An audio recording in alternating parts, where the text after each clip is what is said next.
arus, gelombang, terus yang pakai drifter itu. Betul. Harus. Instrumennya bisa disebutin apa aja?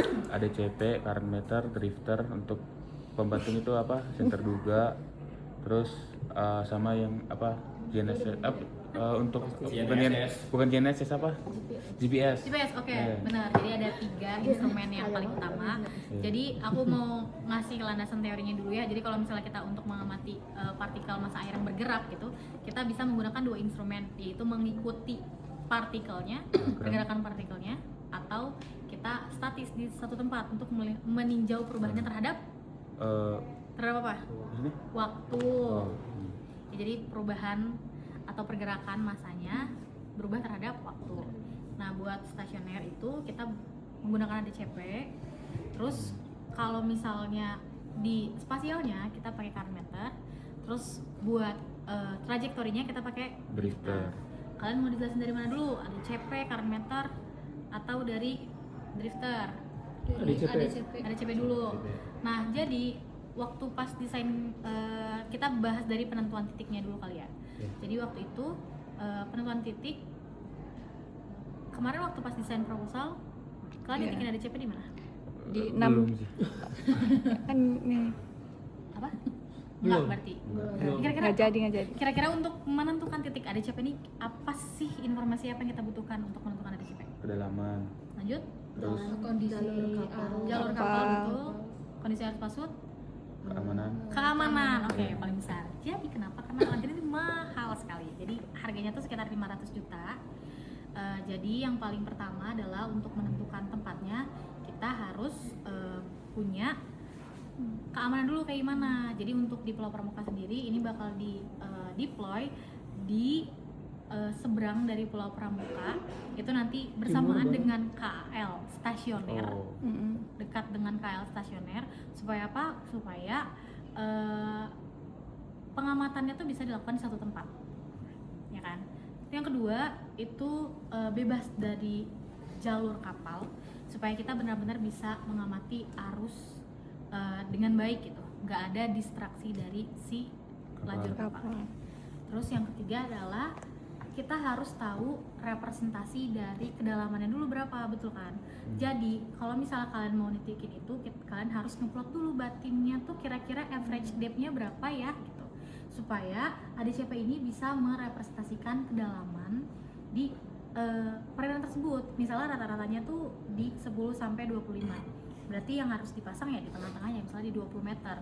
Biar apa? Biar nanti hasilnya kita bisa ngasih statement nih kalau bahwa arus di perairan Pramuka itu sekian. Nah, ini akan berbeda jika kalian naruhnya itu kan tergantung tujuannya. Tapi kalau misalnya tujuannya untuk mengamati arus perairan gitu, terus kalau misalnya kalian naruhnya ternyata cuma di 5 meter, berarti kan stratifikasinya bakal cuma 5 meter aja kan ke atas. Itu alhasil ya nggak merepresentasikan arus di kedalaman perairan tersebut gitu. Makanya kenapa ADCP bakal di-deploy di situ. Jadi kalau misalnya ditanya kenapa taruhnya di situ, jawabannya udah ada ya. Gitu. ADCP akan mengambil data sepanjang kalian suros alias di 10 hari. Nanti di akhir setelah beres deploy nanti kita ekstrak data. Beres ekstrak data bakal dikasih ke PIC modul buat silakan diolah gitu, di treatment. Nah, datanya itu karena tadi berubah terhadap waktu, otomatis datanya tuh satu koordinat tapi berubah terhadap waktu. Ya kan, nanti kita bakal jelasin juga gimana cara pengambilan datanya. Dalam mengambil arus selama 10 hari, kira-kira arus apa sih yang bakal ditangkap? Arus pasang surut. Arus pasang surut, betul. Terus habis itu apa lagi? Arus, kalau di kedalaman tuh masih ada arus angin nggak? permukaan harus Ya, residunya lah. Betul, arus residu juga harus total. Kalau kalian mengolah data M1 itu kan diminta ya. Nah gitu, jadi sepanjang 10 hari itu arus yang bakal diteliti adalah arus pasut. Jadi kalau misalnya kalian tiba-tiba bilang ini arus musiman, itu nggak nyampe, ya kan? Karena cuma dapat si arus pasut aja. Nah untuk datanya sendiri, karena sesuai dengan stratifikasi dari arus dari kedalamannya, nah itu direpresentasikan oleh bin. Ada yang pernah dengar bin? Bin. Jadi bin itu merepresentasikan kedalaman dari perairan tersebut. Jadi kalau misalnya kedalamannya 20, terus kita set binnya 5, berarti setiap bin itu berapa meter? Per 4 meter. Per 4 meter. Jadi jangan sampai kalau misalnya kalian bilang harus kedalaman pada bin sekian, tapi kalian udah harus convert ke kedalaman aslinya. Gitu. Mungkin bisa boleh jelasin kerangka dan yang lain-lainnya. Oke. Pak R. Kita ke ADCP dulu ya berarti teman-teman. Nah, kalian udah tahu belum masang ADCP itu kayak gimana? Nah, kalau kalian lihat ada ini tuh buat display doang ya. Ini bukan buat pemasangan ADCP. Kalau di darat baru ya pakai itu. Nah, untuk ADCP sendiri nanti bakal dipasang kayak gitu. Jadi ada kerangkanya gitu, compact banget. Nanti di sini ada pemberat juga di bawah, di dasar. Nah, kalau kalian lihat, ini kan bakal mantulin ke atas gitu. Ini ada tutupnya. Ini yang bakal nanti nangkep. Udah. Mau di video. Iya. Iya, udah. Oke. Ya. Nah, kalau kalian lihat, misalnya ada 20 meter ke atas.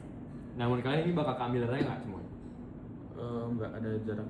dari Betul. dasar. Nah, kalau lihat ini kan bakal ada jarak ke dasar kan. Jadi nggak akan semuanya gitu. Ada blank di balik bang. Oke, paham?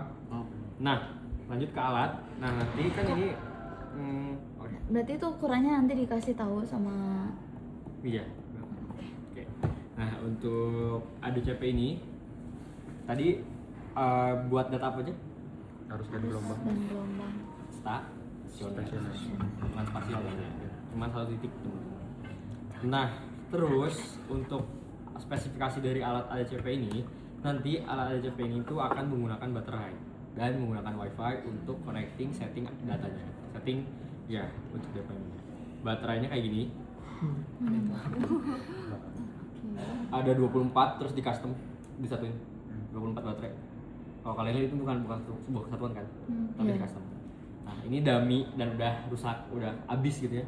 Jadi kita nggak akan pakai ini. Lagi di custom, ada udah disiapin. Nah, kalau nggak pakai baterai, bisa juga pakai kabel dicolok ke dalam.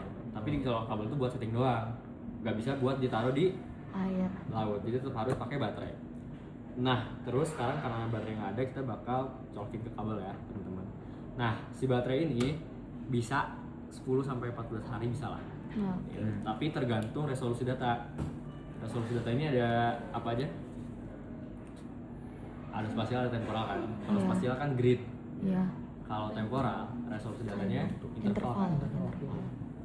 Semakin rapat data, berarti Makin banyak daya yang digunakan. betul dan semakin bagus juga biasanya. Tapi ya terhadap akurasi data. Tapi tadi ya baterainya akan cepat habis. Penggunaan daya baterai dari si ADCP ini untuk konsumsi dayanya itu lebih besar ketika sedang mengambil data dibandingkan sedang diam saja atau nyala gitu. Jadi kayak nyala, tapi beda nih kalau terus-terusan ngambil data itu bakal lebih nguras data. Nah, tapi di softwarenya nanti bisa dilihat juga, misalnya dengan resolusi data sekian, kerapatan data sekian, itu kuatnya berapa hari. Kalau misalnya nggak nyampe 10 hari, kita kan kemungkinan bakal 10 hari ya. 70 Baru kita hari. perlu renggangin lagi. Resolusinya kita kasarin lagi. Iya, resolusi datanya gitu. Longgarin lagi. Longgar sama renggang jadi ronggang. Terus habis itu ya udah kita akan coba setting ADCP-nya. Mungkin mulai pada kesini aja.